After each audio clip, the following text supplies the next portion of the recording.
Hello everyone, today we'll be seeing how fast Decidueye can beat Pokemon Moon in a solo run challenge. Let's get straight into this one.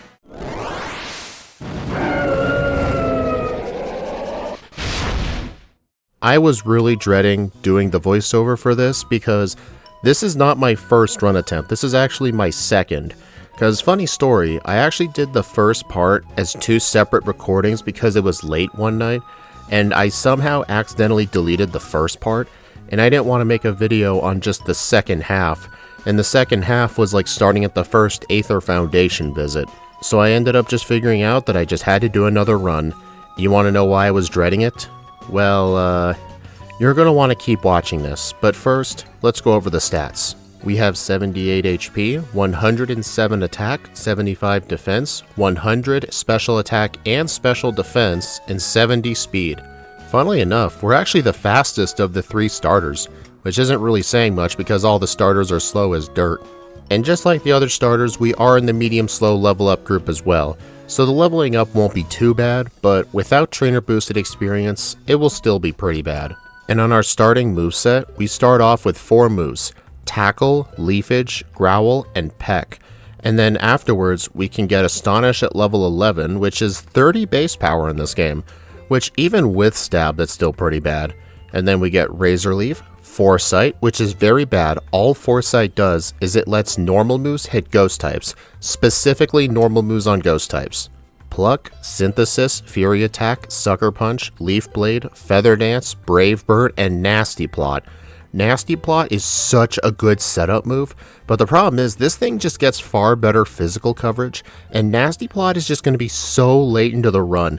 Level 60 with the medium slow level up group is usually like near the end of the Pawnee Canyon, assuming you used rare candies for the Hapu or Nanu fights. So I think it's fair to say we're probably going to have to lean into our physical side of things, which is definitely going to be a good thing because if we take a look at our TM sets, there are 2 setup moves that stand out, TM01 Workup and TM75 Swords Dance. We're not going to get Swords Dance until Mali City, which is after we defeat Olivia, but Workup will hold us over for now.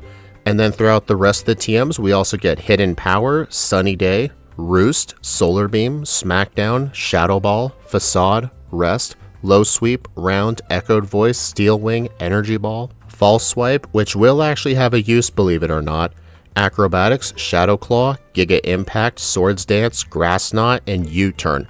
Normally, in most of my runs, U-Turn isn't allowed because it'll force my main Pokemon to switch to an HM user, but since there's no HMs in this game, if I keep my party empty, then U-Turn's an actually feasible move. But I'm not 100% sure with how good bug coverage is going to be. Bug coverage is generally the most useful when it comes to the Nanu fight, because his whole team consists of dark types. The early game for Sun and Moon for most playthroughs is going to be relatively samey. I can clear out the trainer school and pick myself up a Quick Claw. This will help out with my low speed. I can also pick up a Silk Scarf as well. And then, as we head our way to the Verdant Cavern to do the normal trial, we kinda have to think about something. We technically have a disadvantage because Alolan Raticate is a normal dark type, so it could hit us for a super effective same type attack bonus bite. So who knows, we might potentially get a reset here, so you know what? Since we cannot learn the Brick Break TM that's here, I feel like we should play an intro. So let's check out the Totem fight.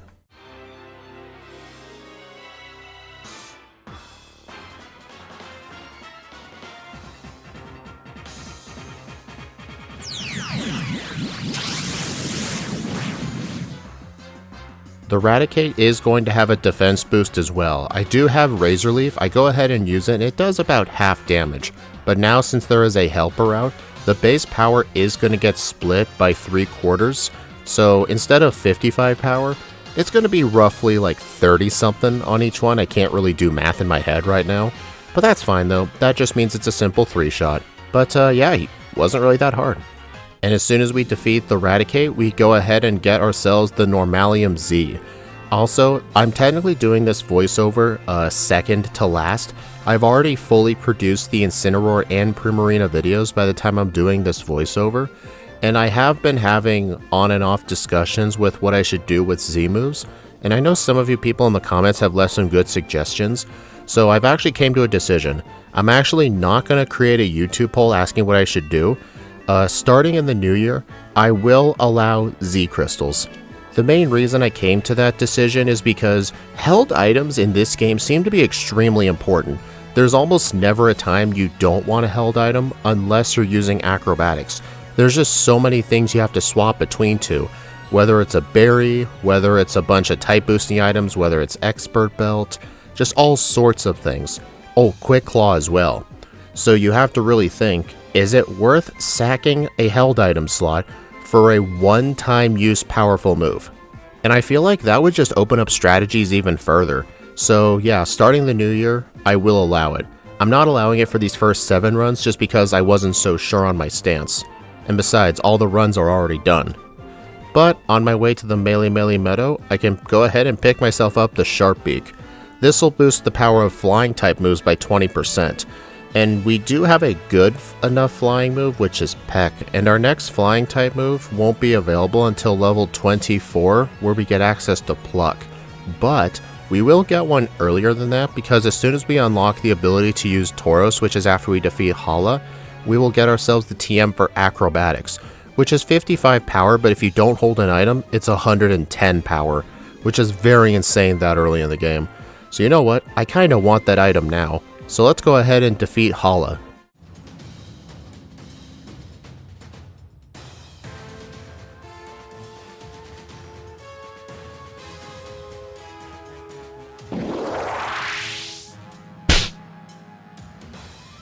Hala leads off with his Mankey. The main thing he likes to do with Mankey is use Focus Energy then spam Karate Chop, but that strat isn't going to work, so he's just going to use Pursuit instead. That gives me an opportunity to use one workup, and then I can defeat it with Razor Leaf.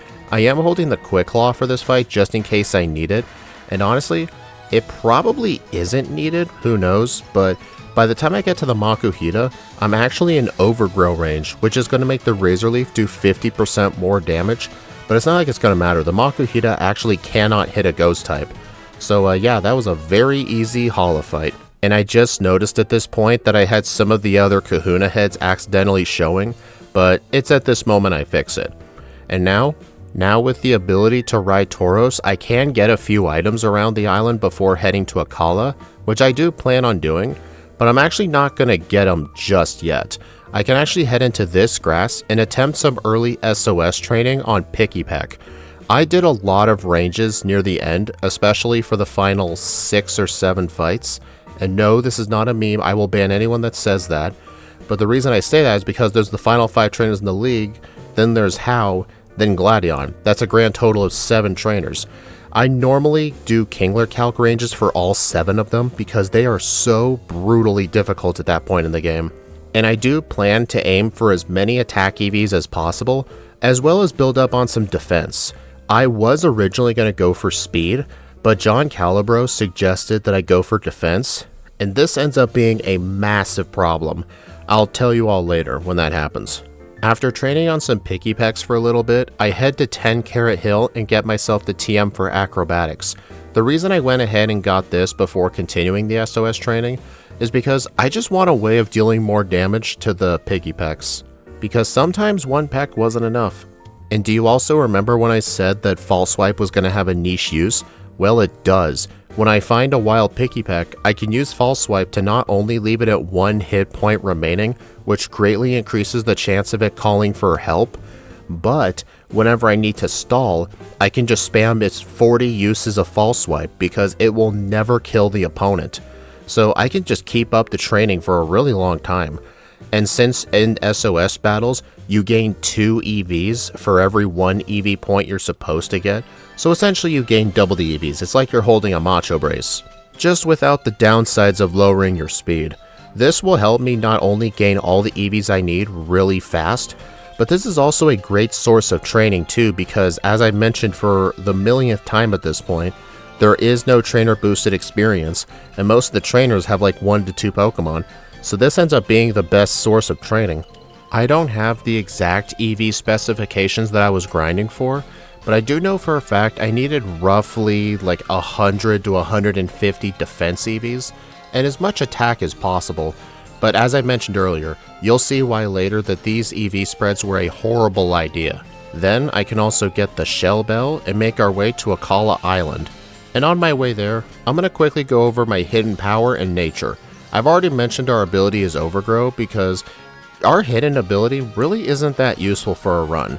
If you're wondering what it is, it's Long Reach, which essentially just prevents all of my moves from making contact with the opponent, so things like Poison Point and Static wouldn't really work on me, which might have its niche uses, but I think the 50% boost to grass moves in Overgrow is going to be more valuable, given the difficulty scale of these games.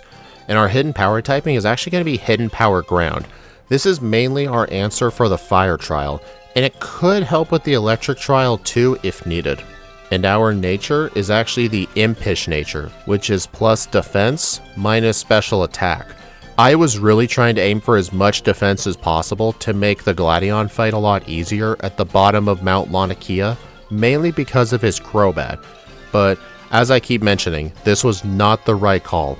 But anyway, on Akala Island, there are 3 major events. There's the Water Trial, the Fire Trial, and the Grass Trial. I keep forgetting, there's also the Kahuna fight with Olivia, but I don't think Olivia is going to be that bad when you combine Workup with Razor Leaf. But before I do any of that, I'm going to be in the grass south of the Paniola town. I hope I am saying that correctly. I'm going to go down here and SOS train on some Pikipek to finish off my attack EV training. It doesn't take me too long though to get max attack, and with the SOS training done, we can take care of Gladion, enter Brookett Hill, and go take on the Water type trial, where the totem is Totem Wishy-Washy.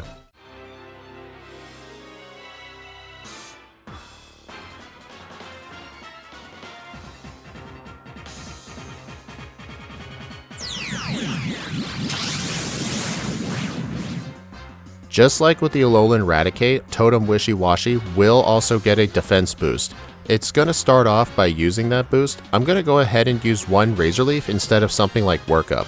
I actually ended up getting a critical hit, and the Wishy-Washy only ended up using Soak on me. But, well, yeah, that was pretty easy. Next up, we got to do the Fire Trial. The only eventful thing between here and the Fire Trial is essentially just the Battle Royale place, which is never really that interesting. Plus, there's also my trip to the Thrifty Megamart. I can get myself the TM for rest, as well as buy all the repels that I need. And with these errands done, since we cannot get much use out of the Charcoal, and since we cannot learn Rock Tomb, yeah, we learned Smackdown for some reason, we can just head directly to the Salazzle fight and just get started. But we're not going to do that right away. I'm actually going to SOS train on Cubone at the base of Wella Volcano, because I'm not finished with the defense training yet. I was training on the Bonsly for a bit on Melee Island, but the one problem with those things is that they have sturdy and it makes them so annoying to knock out. But this is actually incorrect. What I should be doing is actually going to the Fire Trial on top of the volcano and fight the incorrect Marowak. For the first puzzle, the answer is actually the middle Marowak. But if you constantly spam A and say it's the left one, you have to fight it, then do the dance all over again. Those Marowak give 2 defense EVs. So if I just constantly fight the incorrect one, that'll be a far more efficient source of defense training. But I didn't know this until it was too late. And also, during this whole Cubone SOS training, I've actually found 5 or 6 different Kangaskhan spawns. I always forget that they can spawn along with those things. But doesn't matter now, we can finish up our EV training and take on Salazzle.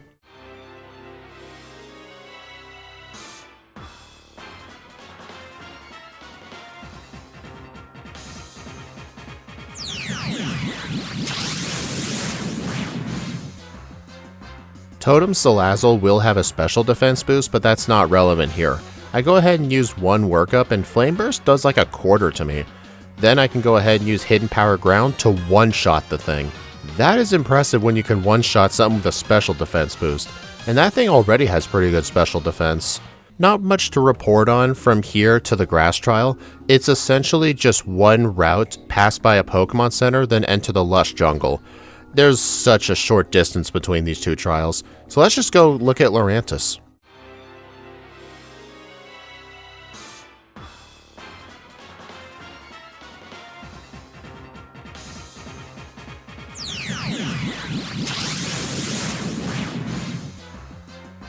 The Totem Lurantis will have a speed boost for this fight, but it's not going to matter. Since I'm not holding a held item right now, I can just one-shot it with acrobatics. Next. Anyway, the final thing to do on Akala Island is to take on the Kahuna fight with Olivia. Before I do that though, in Koni Koni City, I'm going to go ahead and purchase myself a couple of TMs. I'm going to purchase myself the TM for Shadowclaw and the TM for Low Sweep. You may be wondering why I need Low Sweep. There are a couple of fights later in the run where having fighting coverage is actually going to be pretty decent. And we don't learn anything else like Brick Break or Focus Blast, so it's essentially our only option. But it's not going to be relevant for Olivia. I'm going to go into the fight with Acrobatics, Razor Leaf, Workup, and Rest. So let's go ahead and start the fight.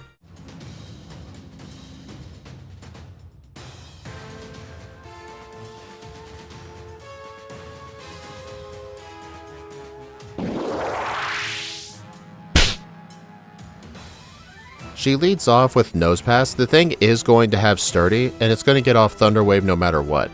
But that's fine though. What I'm going to do is I'm going to set up all the workups that I think I need on the Nose Pass, and it's hardly doing any damage. Makes me glad I'm not a Grass Flying type anymore, because Rowlet and Dartrix are. But that's fine though. I can set up 3 workups, use Rest to get rid of the paralysis, and eventually I knock out the Nose Pass. Next up is the Lycanroc. It does outspeed and hits me with a Rock type move, but it's not doing that much damage. Then Boldore is going to be a 2-shot because of Sturdy, but it was at half health anyway, so it's not like that really mattered. But all it did is hit me with a Rock Blast. Pretty weak. So yeah, right now, Decidueye is doing pretty good, but if you look at the real time, at around an hour and a half, Zekrom beat Olivia at like 53 minutes. But granted, its resets did come later. But the thing is, I had to do so much EV training. Normally, EV training in one stat doesn't take that long because you can just combine that with doing a small bit of training. But if you have to do EV training for 2 separate stats, it really does add up the time. And I was thinking this was where I made one of my grave mistakes, because I was intentionally trying to avoid speed EVs at all costs, and I even end up using some of those berries later to lower speed, so I essentially had almost no speed EVs. And in my first run, where I lost half the footage, I did run the Jolly Nature, and I'll just explain it once we get to the league. But anyway, the Aether Paradise doesn't offer anything too important. Then we can head to Mali City and then absolutely get our butts wrecked by the rival fight, which is what I would say if that was true, but somehow Decidueye is actually able to win. You may say it's because the rival has the water starter, but here's the thing. But that's how it works in vanilla though. He normally has the starter that would be good against you. Well, when you face him, like if you have a fire type, he'll use the grass type. I probably should word this better. But anyway, now we are on Ula Ula Island. There are 3 major events here. We gotta do the electric trial, the extremely difficult ghost trial, and then end it off by facing the Island Kahuna Nanu. Looking ahead, I don't think the electric trial is going to be that bad because we do resist electric moves. But other than that, the electric trial is generally pretty underwhelming despite the fact that the Vikavolt gets an Omni boost. I think it's only really hard for stuff that's weak to electric. But anyway, at the top of Mount Hakanali, we could buy some vitamins, but we did natural SOS training for attack and defense, so we do not have room for vitamins in those stats. And also, it wasn't until Generation 8 where you can use vitamins up to the maximum of 255 EVs in any particular stat. I wish that was the case in Gen 7, because if it was, then it could theoretically be worth just saving up and hoarding as much money as possible and just buying like 17 proteins instead of doing SOS training. Like, that would actually be such a good strat, but it's a shame it doesn't work today. But anyway, let's go ahead and take on Totem Vikavolt.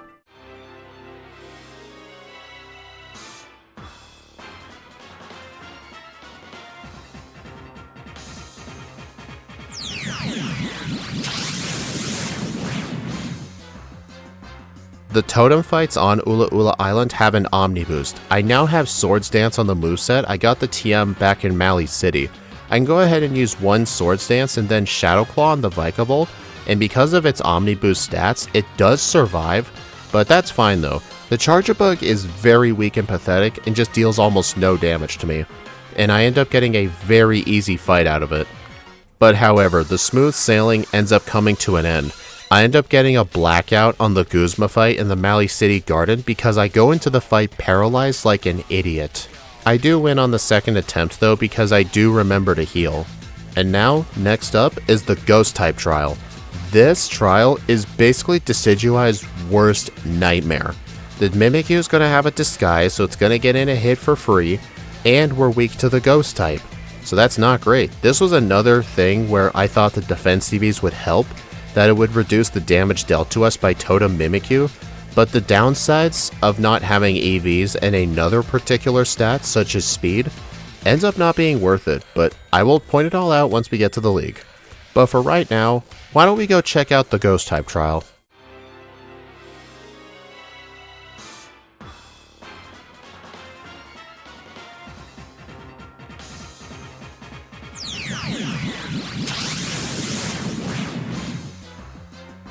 Against the Mimikyu, turn 1, I decide to just go for a Shadow Claw. The Quick Claw does let me move first, which does matter. Then it just SOS's in a Haunter. But that's fine though, at least it's not the Gengar. And then I go ahead and use another Shadow Claw on the Mimikyu, and then what happens is, it outspeeds me, hits me with Shadow Claw, and just annihilates Decidueye. The defense EVs didn't matter there because of a critical hit. On the second attempt, when I do actually get a Quick Claw in, instead of going for Shadow Claw, I ended up going for Swords Dance, which was just a terrible idea. On the third fight, I decided to change my held item to the Spell Tag to get a 20% boost to Ghost type moves, and I'm going to see if it ends up helping. I was just fortunate that the Mimikyu wasted its first turn on a turn 1 Mimic, but then without the Quick Claw, I'm moving last compared to everything else on the field, and even though I got a Swords Dance, I was not able to outspeed anything, and then they both teamed up on me and knocked me out. This is going to take a lot of tries, I can guarantee you that for sure. Well, I never said my guarantee is 100%, because on the next attempt, right after I said that, I actually managed to knock out the Mimikyu and the Haunter. So, never mind, that was actually pretty quick. So far, this thing has actually been kind of doing great, but I know how this run's going to play out, just keep watching. From here though, the only thing we really have to do is make our way to Po Town, defeat Guzma, and then we can go fight Nanu, the third island kahuna. But when I was fighting Guzma, I ended up getting a blackout on him in Po Town because I don't end up going into the fight prepared. So I end up having to go all the way back. That was embarrassing. But anyway, I do go back and defeat Guzma on the second try, so I feel completely ready to take on Nanu. I'm sure this is going to go horrible.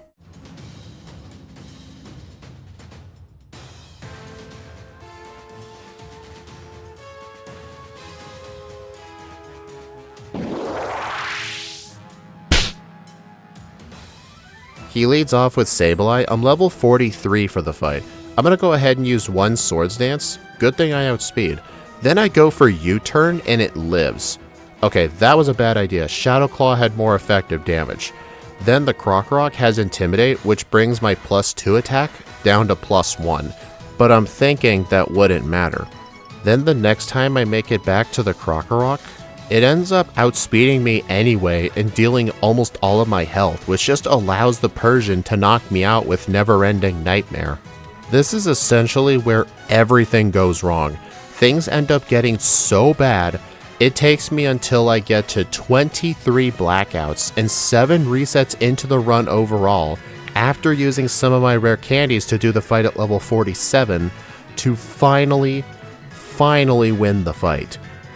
That was awful, but at least with all the blackouts, I was getting a bunch of experience. So wait, no, I lied. It wasn't rare candies. It was the blackouts giving me experience. But oh well. Next up is just a bunch of Aether Foundation stuff. Then we gotta go fight Guzma. And then we gotta go take on Lusamine. But before I do any of that, I'm actually gonna take the boat back to Mali City and enter this restaurant here. If you enter the restaurant at night and talk to this Oranguru, you get the TM for frustration. And then from the officer, you get the TM for return. Return is definitely out of the way to get, but it does end up being important. You may have asked me why I didn't get this earlier. You have to actually beat Nanu first before that Oranguru even shows up, so that's pretty annoying. Then immediately when I re-enter the Aether Foundation, I can knock out a lot of the mandatory fights that I have to do here, and at the very end when I get to Guzma, things are still pretty difficult here since we are weak to bug and our speed stat is very bad. I end up getting 6 blackouts to this guy until I'm finally able to win, because that Ariados with Sucker Punch really freaking hits hard. And then afterwards is our first fight against Lusamine. You're not required to win this fight, but I have an unwritten rule where I always have to try to win the fight. And I end up making it all the way to her Lilligant, but then it hits me with Teeter Dance, and I get the 30% hit yourself in confusion, and I use some Swords Dances, so that's able to knock me out. Oh well. Next up, we gotta head our way to Pawnee Island. Pawnee Island is not as eventful, but it's more like all of the eventful stuff is pretty packed together. There are some just random things we have to do, such as going to Executor Island to get the Moon Flute, as well as watching Hapu become the official Kahuna, and then we gotta take her on, then clear out the vast Pawnee Canyon and go rescue Lusamine from her own selfish decisions. But normally, before I do any of that, I do have the option of doing all of the trainers in the Pawnee Wilds just to the north of the Seafolk Village, and I do actually choose to fight most of the trainers here, but it's not the only thing I want. I actually do want a specific super effective type reducing berry, and the one I specifically want is the Colbur Berry. That will reduce the super effective damage of dark type moves, and there's going to be one use coming up where I will absolutely need this berry. And in this area right here, the Colbur Berry can be found in the leftmost tree. I essentially have to save in front of it, knock out the Crab Brawler, and then pick up the 3 to 4 berries. If none of them are the Colbur Berry, I will reset the game and try again. It does take a few resets, but I am able to get a Colbur Berry. But looking back at this, I really should have gotten 2 Colbur Berries. It is completely possible to get 2 of the same berry in a row while doing this. It's just obviously the odds are pretty low, but like I said, I'll mention all the problems once I get to the league. I do finally get my Colbur Berry, and then eventually, after doing a whole bunch of dialogue and cutscenes, we can go take on our final island kahuna, being Hapu. This is usually the hardest kahuna fight in the entire game, but I think with Decidueye, it's actually going to be pretty easy because we have a type advantage and we resist ground. So let's take a look.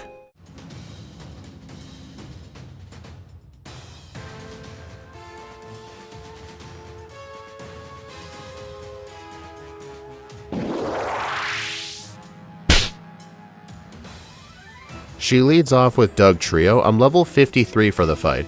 I go ahead and just use one Leaf Blade as I tank a Sucker Punch. Next up is the Flygon. I'm going to go ahead and use a Leaf Blade on it, but then I get paralyzed with Dragon Breath. Yeah, this isn't going to work out. But you know what's funny? Even though it didn't work out, I was so close to actually making it work out because I outsped the Mudstale even after paralysis because of how slow it is. Then I got a Quick Claw proc on the Gastrodon just to be paralyzed anyway. So I theoretically could have won this whole thing first try if I had gotten that paralysis thing to not happen. But oh well, I should have used a Swords Dance first. But then when I do go back into the fight after using a Swords Dance, I just completely destroy her entire team. The defense CVs definitely did help with tanking that Sucker Punch, but it didn't really matter in the end. I can easily survive it whether I trained on the Cubones or not. But now, in the Pawnee Canyon, I like to take out all of the trainers here for the experience, but I actually end up having a lot of problems with the very first trainer. You know how I talked about in like Black 2 and White 2 or in X and Y, the final veteran trainers are essentially harder than the Elite Four? Well, the vast Pawnee Canyon has a veteran trainer at the very start. He has Torkoal and Arcanine. And these things are just constantly knocking out my Decidueye constantly. Especially since the Torkoal has Drought, so it will always get the sun up. And even if I can defeat the Torkoal, the Arcanine is just going to destroy me either way. And now that I'm looking back at this, I really should have gotten an Oka Berry. That will reduce the super effective damage of fire type moves. Having one of those would have let me survive long enough to potentially set up 2 Swords Dances and then defeat the rest of his team pretty easily, because even if I can set up 1 Swords Dance on the Torkoal, getting down to +1 on the Arcanine because of Intimidate does not make it a one-shot. So that, I think, would have been the far proper strat. I really want to do a rerun of this, even though this is technically my second run, but dude, Decidueye is just so bad. After some more failed attempts, the only way I end up winning is going throughout the region and getting the rest of the rare candies I missed, and then what I decide to do is actually use all the candies, so I end up having to beat the guy at level 64. I hope that decision doesn't bite me in the ass. Anyway, the final veteran trainers of the Pawnee Canyon are an absolute joke, the totem fight is an absolute joke, and now we gotta go take on Lucamine, who is usually not an absolute joke. First up is the Clefable. This is usually a pretty good setup target. I go ahead and use 2 Swords Dances as it just uses a Cosmic Power, and that allows me to get the one shot with Leaf Blade. Next up is the Mismagius. I don't have Shadow Claw taught anymore, but Leaf Blade will take care of it just fine. And I am slowly healing more and more damage with the Shell Bell. Then on the Lilligant, I saved Brave Bird for this moment. I learned this move at level 55 while doing the training in the Pawnee Canyon. Might have been either there or after I used my candies. I don't exactly remember which. But it's fine though, I can just completely destroy the rest of our team with Brave Bird after that. And now with Lucamine finished off, we have to do the final 7 trainers. We gotta take on Gladion, How, then the final 5 trainers. And the Gladion is the reason I went with a lot of defense EVs, so let's see if it paid off. One thing I will say that made this fight absolutely horrible was the fact I was doing this during it was either a time of the day or a day of the week thing where there was hail at the base of Mount Laniakea, and that was super bad because the reason I went for those defense EVs was so that way I can set up 2 Swords Dances guaranteed, because without the defense EVs, the Crobat would do too much damage to where I can't set up a second Swords Dance. But obviously the hail is just going to completely ignore that fact. So it ended up just being horrible. I probably should have gotten the Sunny Day TM back at the Royal Avenue Pokemon Center, but I just didn't want to get rid of one of my moves. But looking back, I probably could have gotten rid of Brave Bird because I had Leaf Blade and Return here, so I think that would have been the appropriate thing. I mean, yes, the Crobat would have gotten an extra hit on me anyway, but I don't know, man. I really need to figure out how the weather works here. But anyway, with this hail up, the fight is so horrifically bad and inconsistent, it's as if I never did defense training. I get all the way to 29 resets and 41 blackouts until I'm finally able to win. This was awful. This whole entire run was awful, and we're not even close to being done yet. How leads off with his Raichu. The Raichu isn't really that bad. I can use 1 Swords Dance and knock it out with Leaf Blade. Next up is the Flareon. I have Shadow Claw for it. I don't have Return on the set anymore. Then on the Kamala, I went to Leaf Blade, and it somehow outsped me? Weird. But that's fine though. I do end up beating him on the second try. Then before I take on the final 5 trainers, I'm going to talk to this old lady right here, the move relearner, and teach myself Spirit Shackle in the place of Shadow Claw. This move will have more effective power than Shadow Claw. So now with this move on our moveset, we can go ahead and attempt to take on the final 5 trainers. Let's do this shit.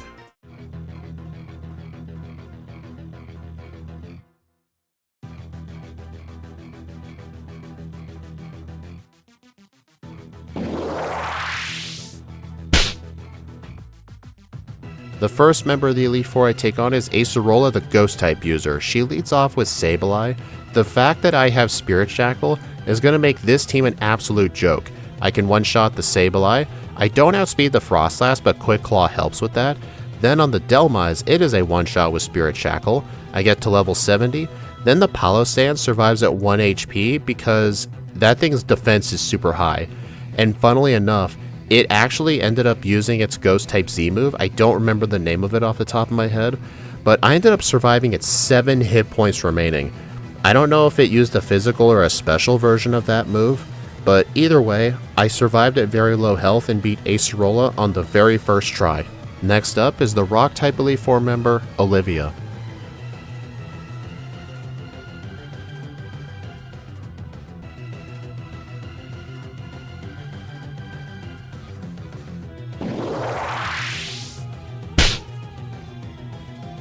This fight might actually be easier. I go ahead and one-shot the Relicanth with Leaf Blade, then on the Lycanroc I use another Leaf Blade. Alright, so far so good. Next up is the Carbink. That thing is probably going to survive 2 hits, so I go ahead and just use 2 Swords Dances first, followed by a third. Then I use Roost on it for some reason. Oh wait, no, it wasn't for some reason. I was stalling out the Reflect counter, because that thing has Reflect. Then the Probopass and the Golem following it are eventual 2-shots because of the fact they both have Sturdy. Next up is the Fighting type Elite Four member, Hala.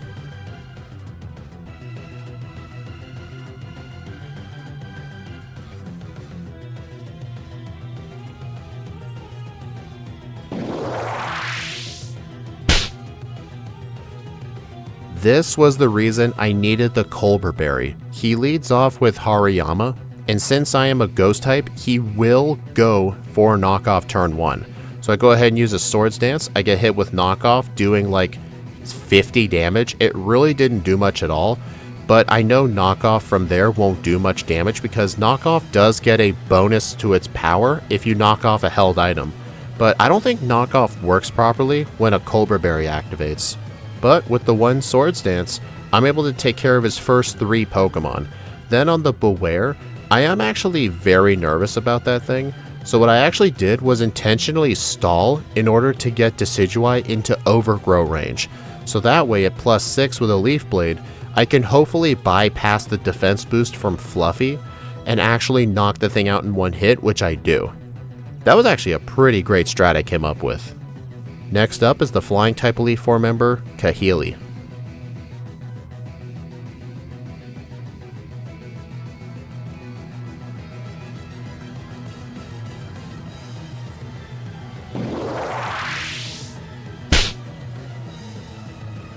Kahili leads off with Skarmory. I have the same moveset as I had for the last 3 fights. I go ahead and just use 3 Swords Dances as it just spams Steel Wing and Drill Peck. Really doesn't do that much damage to me. It does activate off Sturdy though, which is a little annoying, but that's the thing with Sturdy users, they're always annoying. Next up is the Mandibuzz. I go ahead and use Leaf Blade and it does live in red health. I probably should have taught Return here. But, oh well, I can Leaf Blade the Toucannon, thankfully it didn't charge up its beak. Then I can knock out the Crobat with Spirit Shackle, as well as the Oricorio. Oh, the thing outsped. Well then, it does take me a few tries, but I am able to defeat Kahili, and then move on to the final fight on top of the summit. And oh god, this is gonna be awful. This was the worst Professor Kukui fight I have ever had in this series so far. Let's go ahead and check out the fight.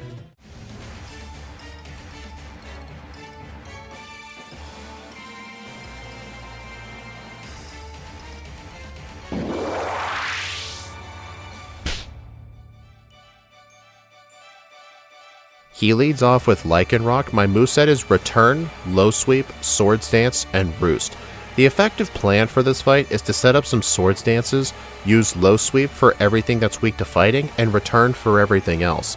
But the one problem is that my speed stat is so awful that I actually don't end up outspeeding the Braviary, and even if I can knock out the Lycanroc, it doesn't matter.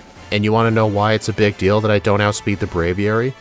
It'll either go for Tailwind, making everything else outspeed, or it'll just kill me with Brave Bird. And I was so frustrated by this fight. I'm not going to show all the attempts, but I'm not kidding. I'm looking at the video bar in VLC right now, seeing like how much time is left of this. You can see the timers at 3:16 right now. I'm going to go ahead and skip to the winning attempt here. Do you want to know how bad this fight was that I could not outspeed that Braviary, when in my first run with a plus speed nature and some speed EVs I could? Well, it took me until my blackout and reset counter gets to 43 blackouts and 65 resets I actually ended up doing blackout training in the league just to slowly get my level up further and further. And on my winning attempt, I used one Swords Dance followed by Roost. I do have a Tract here as well instead of Return, which means I'm going to have to completely sweep with low sweep. But then on the Braviary, I ended up getting a Quick Claw clutch. That was what I had to rely on without my plus speed nature and the speed EVs that I had in the previous run. It makes me really upset that I lost that original footage. But once the Braviary goes down, the rest of his Pokemon go down just as easily. Honestly, interestingly enough, fighting is actually pretty good coverage for this guy. But I can finally clock in with a real time of 3 hours, 47 minutes, and 1 second, with 43 resets and 65 blackouts at level 74, with a game time after the long ass credits of 13 hours and 15 minutes. Yeah, this was the worst run I have ever played in Sun and Moon. And if we were to rank this in the leaderboard based on this run, it would be in dead last by a long shot. However though, I'm actually not going to go with this time. I'm going to show you a screenshot of my first time because I only kept the second half of the footage. The first half of the footage is lost. This was the time I finished at.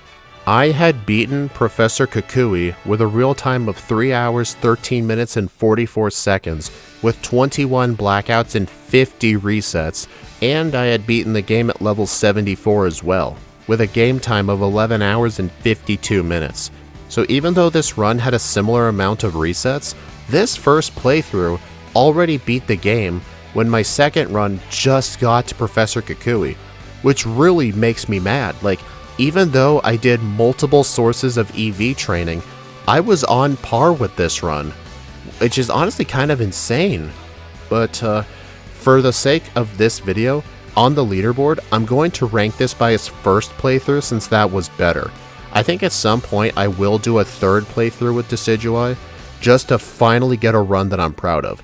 Because Incineroar and Primarina, I won't spoil their results just yet, but I will say, I am more proud of those runs than I am of this run, but it's just what I have to deal with. Anyway, I hope y'all enjoyed my suffering. Please like, comment, and subscribe if you want to see more, and be sure to follow me on my socials or support the channel through YouTube memberships. YouTube members will get access to the patch files for all the backcourt Pokemon we do on stream, and access to members-only re-rank videos that are originally streamed in my Discord server. But right now, we have 3 Pokemon Moon runs left until Daily December is over. Even though my mental health has not been the best in the last couple of weeks, I am so close to the end of December, I am not going to let the streak get broken. I'm just not going to let it happen. Tomorrow, we will be playing through Pokemon Moon with Incineroar. Then after that will be Primarina, and then finally, Silvally. I will see you all tomorrow as Daily December continues.